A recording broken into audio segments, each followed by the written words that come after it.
Isang magandang gabi mga kapultri. So bago natin patayan ng ilaw, check natin yung mga alagang manok natin. Ang ilaw, i-check natin sila baka may naipit. So, kagaya nito. Ayan. So, kunti na lang yung pagkain.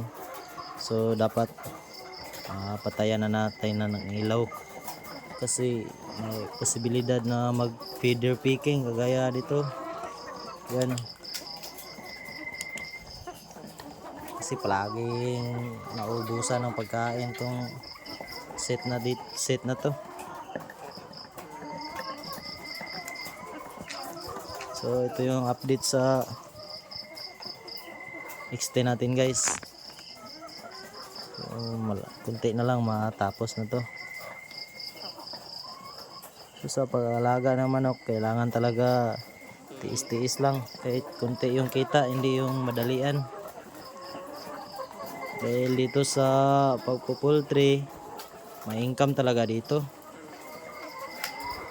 kaya tiis-tiis lang.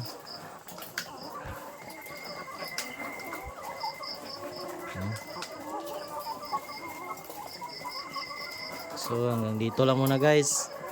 Thank you and God bless.